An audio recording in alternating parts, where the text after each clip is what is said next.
En el contexto del Risk Management and Trading Conference 2023, tenemos el gusto y el honor de poder conversar con Daniel Kerner, quien es actualmente el director ejecutivo para Latinoamérica de Eurasia Group, una de las empresas con mayor reconocimiento a nivel global en el estudio de la geopolítica, en el estudio de los fenómenos sociales y políticos que están reconformando el mundo. Gracias, Daniel. Gracias. Qué gusto y qué honor poder tenerte con nosotros y sobre todo el poder compartir en estos momentos de reacomodo, en estos momentos en donde incluso se llega a hablar de un cambio de era. Así es. Muchas gracias. No, un placer. Muchas gracias por recibirme, por tenerme y por la plática. Empezando por el principio, una breve introducción. ¿Cuál es tu perspectiva de este momento de cambio, de este momento evolutivo de la humanidad? ¿Tú cómo explicarías qué estamos viviendo? Bueno, estamos viviendo un proceso de cambio real. Estamos viviendo un proceso de cambio de orden geopolítico que se dan cada décadas o siglos y tienden a ser largos y tienden a ser históricamente muy volátiles y muy impredecibles. El orden en el cual muchos de nosotros pues crecimos, nos formamos, las instituciones, las empresas, las reglas del sector financiero fueron creadas en un orden que se creó después de la Segunda Guerra Mundial, principalmente por Estados Unidos, con la idea de expandir el comercio, el capitalismo, reglas. Se consolidó después del final de la Guerra Fría en los 90s y hoy es un proceso que está cambiando en parte porque Estados Unidos, si bien es el país más poderoso y rico del mundo, todavía ya no es el país pujante que era y no tiene ni la capacidad ni la voluntad de seguir siendo el ordenador del mundo. Europa unida pues es mucho menos relevante y China ha venido subiendo, pero todavía no tiene ni el peso ni la voluntad de ser otro ordenador. Entonces estamos en este momento de cambio y yo creo que no sabemos del todo hacia dónde vamos y ese es uno de los motivos por los cuales hay tanta incertidumbre, tanta volatilidad, por lo cual la geopolítica se ha vuelto tan importante de pronto para los inversionistas y para los mercados. Yo creo que va a terminar siendo ordenado de alguna manera por la relación entre Estados Unidos y China, pero exactamente qué forma va a tomar eso todavía no lo sabemos porque también depende de lo que pase en Estados Unidos y en China, países que también están en procesos de cambio muy importantes. Tenemos en estos momentos un fenómeno como el latinoamericano, en donde hay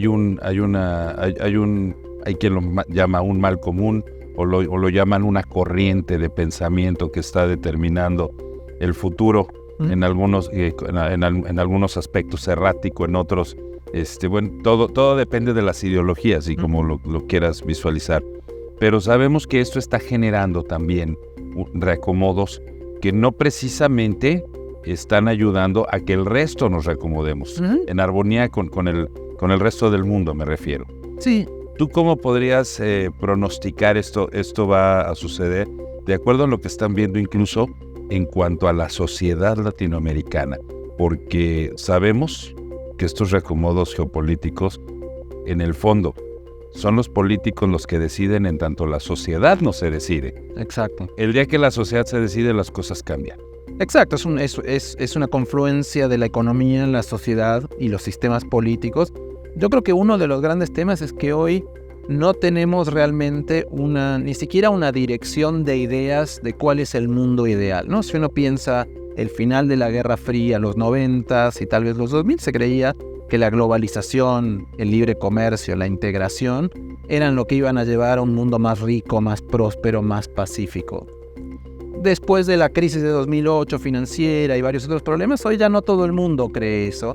Dentro de Estados Unidos, Europa, ha habido una reacción ante la globalización, ante la desigualdad, ante la inmigración. Entonces, pero nada ha reemplazado esa idea. Entonces estamos en un momento donde yo creo que ninguno de nosotros, a lo mejor muchos de nosotros todavía seguimos creyendo que el libre comercio y la globalización es la salida, pero las sociedades en general ya no lo creen. Y si hay una cosa que yo creo que sí vemos en casi todo el mundo, es un enorme descontento social, y es un descontento social con la clase política y el establishment. Es decir, si uno mira encuestas globales, una cosa que se ve es que, por ejemplo, cuando a la gente le preguntan si usted cree que el sistema está roto, en la mayor parte de los países del mundo, latinoamericano y en Europa, lo estamos viendo. dicen sí. Entonces, eso también genera que en general estamos viendo elecciones muy traumáticas en casi todo el mundo, outsiders subiendo. Entonces yo creo que estamos también en un mundo sin dirección. Protestas sociales sin precedentes. Exactamente. Entonces yo creo que vamos a terminar con un mundo de alguna manera con dos polos. Uno más el de Estados Unidos, uno un poco más influenciado por China. China está tratando de exportar sus ideas, pero al mismo tiempo China está teniendo problemas económicos serios. Entonces yo no estoy tan seguro que esas ideas chinas vayan a tener tanto potencial. Y dentro de Estados Unidos hay una discusión muy grande sobre hacia dónde va. De hecho, si uno piensa uno de estos fenómenos que son muy importantes para México, como el nearshoring ahora, en realidad es proteccionismo, es decir, es dejar de lado la globalización para crear sustitución de importaciones y proteccionismo. Entonces estamos yendo un poco hacia ahí, pero sin claridad, diría, teórica, ideológica y política. Hay en el mapa están apareciendo fenómenos que no sabemos qué tan lejos vayan a llegar. Uno de ellos, por ejemplo, la India.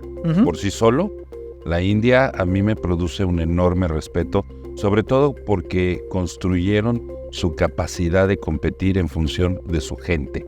Ellos no invirtieron en infraestructura, no invirtieron, bueno, sí, en escuelas, sí, en infraestructura para que estudiaran, para generar los mejores ingenieros del mundo, el lograr una generación de hindús muy preparados y que finalmente vienen a marcar un cambio, y hoy estamos viendo surgir una India que muy callados, con mucha discreción, a diferencia de una China que invirtió mucho en infraestructura, que metió una maquinaria tremenda y de repente le explotó la burbuja de los precios, de los sueldos, salarios bajos, de materias primas de bajo costo. Frum de repente le dio la vuelta y empieza a perder capacidad de juego en ese sentido. Por ejemplo, ¿tú qué podrías pronosticar con la India? E incluso viendo a China con la India, Rusia y Brasil juntos ya como los BRICS, que también vienen haciendo ruido de posibles cambios para tener un juego conjunto en el escenario global. Bueno, es interesante porque justo estamos hoy, ¿no? Los BRICS anunciaron una expansión, ¿no? Hacia muchos países, incluyendo algunos países como Argentina que no van a querer estar en los BRICS. Que a lo mejor le da un poco más de visibilidad al grupo, pero lo va a volver menos, creo yo, relevante y con capacidades de impactar en el mundo, especialmente dado que Rusia tiene muchos problemas, Sudáfrica tiene problemas y China tiene problemas. Yo creo que India va a seguir en este proceso de crecimiento, pero yo creo que un poco como le ha pasado a China de manera diferente, este crecimiento en algún momento también va a empezar a impactar en las cuestiones sociales. También mucho del descontento social que vemos a nivel global, y en América Latina es muy claro, es que a medida que las sociedades van dejando atrás la pobreza y las clases medias surgen también nuevas demandas que muchos sistemas políticos no pueden acomodar. En China eso se ha acomodado con crecimiento muy alto. En la India hoy tenemos una enorme centralización del poder político.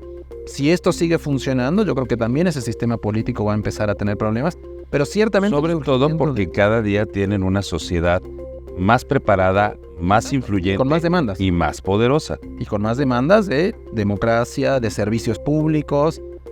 Uno de los grandes temas de este descontento es la desigualdad, entonces de demanda de movilidad social, que en realidad es muy difícil de dar para los gobiernos. Para los gobiernos crear movilidad social es muy difícil. Casi todos los gobiernos hoy en el mundo están con ese problema. Bueno, finalmente estamos hablando que por sí mismo es el problema. Esa inmovilidad social en donde seguimos manteniendo prácticamente la mitad de los latinoamericanos en pobreza o pobreza extrema, incluso en la mayoría de nuestros países, es un indicador altísimo el que subsiste, y que finalmente es el gran lastre que está permitiendo que sucedan cosas que no nos llevan al desarrollo. No, claro. ¿Sí? Y que además, lamentablemente, aparentemente en cada uno de nuestros países latinoamericanos tenemos 2 o 3 o 4 países diferentes, porque funciona muy diferente. Por ejemplo, en México, el Bajío del norte al sur o el sureste, son 4 Méxicos totalmente diferentes. Y la dinámica socioeconómica cada una es un animal que no tiene que ver con el otro. No, son muy diferentes, y los estados, al general, al ser presidentes débiles por este descontento social, tienen poca capacidad y pocas ideas de cómo hacer estas reformas que serían necesarias para generar mayor dinamismo, mayor crecimiento. En América Latina lo que creo que sí es interesante es que además de estas diferencias al interior de los países, que creo que en México son mucho más marcadas que en otros países, hay una diferencia también muy grande entre, yo diría, Centroamérica y México y América del Sur, porque en este reacomodamiento geopolítico, yo creo que de alguna manera como los astros o los planetas geopolíticos se están un poco alineando hacia algunos países que se van a beneficiar. India, parte del sudeste asiático, es uno de ellos. México y Centroamérica es el otro. Es decir, la reconversión de las cadenas de valor es un enorme potencial para México.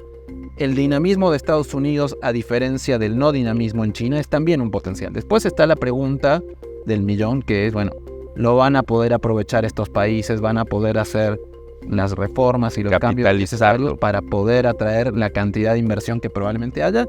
Eso ya es otro tema, yo ahí ya soy un poco más escéptico, pero la realidad es que estructuralmente eso está.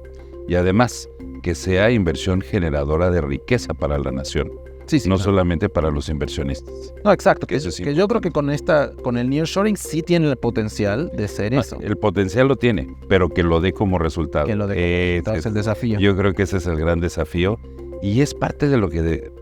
hasta dónde tú ves esto como una obligación, como el rol que debieran tomar los gobiernos, el que esa inversión sea generadora de riqueza, sea generadora de bienestar común, en lugar de estar pretendiendo hacerlo los gobiernos por sí mismos. No, desde ya, y yo creo que uno de los riesgos que veo, por ejemplo, que uno lo vio, por ejemplo, en América del Sur durante el ciclo de alcista de materias primas al principio del siglo, es que también cuando las condiciones parecen muy favorables, los gobiernos se sienten cómodos en que no tienen que hacer nada porque lo van a recibir por sí solos. Y eso no sucede, ¿no? O sea, las condiciones hay que crearlas y ese es el riesgo de que no las creen, ¿no? Y todo se resume a un discurso de hemos llegado a la riqueza. Hemos llegado a la riqueza, pero sin haber llegado.